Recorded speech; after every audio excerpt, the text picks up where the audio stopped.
Thank you and wow! Thank you and wow. Thank you and wow. Thank you and wow. Thank you and wow. Thank you and wow. Thank you and wow. Thank you and wow. Thank you po and wow! Araw-araw, isa sa pinaka-real na challenge ng mga student ay ang biyahe papunta sa school. Kaya sa videong ito, tinanong namin ng ilang student, mas practical ba ang commute o mas convenient ang may sariling e-bike?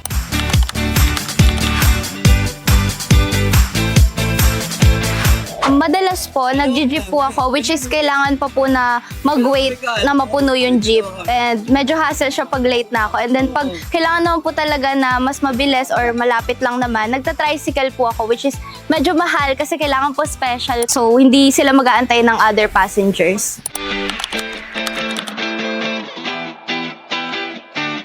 Ang biyahe ko, inaabot po ng 20 to 30 minutes. Pero dahil sa e-bike na yan, wow, nakakaabot ako ng 10 minutes or less. Sobrang effective po kasi kapag merong transpo and napapagaan po and napapabilis po yung pagpunta ko po dito sa school.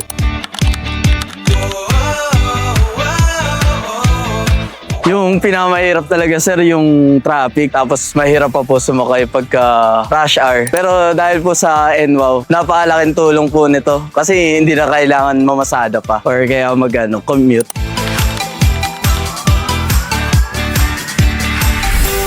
Actually po, as a person po na palaging maraming agenda po araw-araw, mataas po talaga yung pamasahe ko. Pero since po nagkaroon po kami ng e-bike, which is yung NWOW, very convenient na po sa akin na bumiyahe kahit saan ako po magpunta. I mean, hindi man po ganun kalayo, pero at least nakakatulong po siya para mabawasan yung mga nagagastos ko po na kahit simple na pamasahe lang po is nakakababas po siya sa isip ko.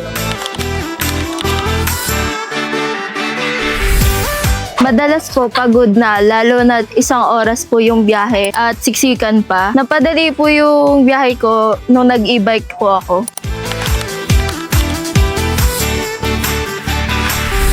Ginamit ko po yung NWOW as my daily transportation kasi bukod po sa nakakatipid ako sa pamasahe, hawak ko rin po yung oras ko. Like, for example, pag sa routine ko po, hindi na po ako paikot-ikot, diretso lang. And hindi ko na po kailangan mag-antay ng iba pang sasakay para po umalis and hindi ako nalalate.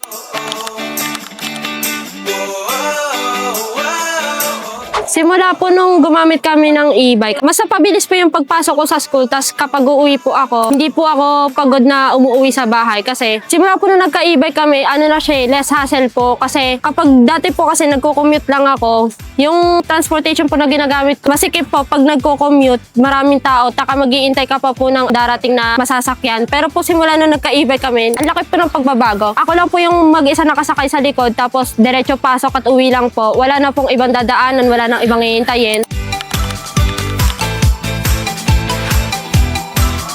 Naisip ko pong i-try yung e-bike kaso wala po kaming pambili kasi wala pa pong budget. Pero kaya ko po siya naisip na i-try kasi nga po dahil sa nangyayari ngayon na tumataas na gasolina, mas tipid siya, mas afford, tsaka magagamit pa rin naman siya ng pangmatagalan.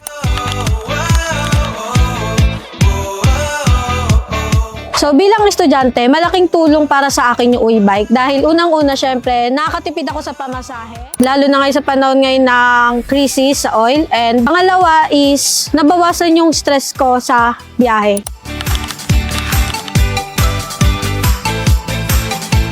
Para sa akin po, ang mas kino-consider ko po yung convenience o yung kalayaan kasi po mas napapadali po ako makarating sa pupuntahan ko kung may sarili po akong sasakyan.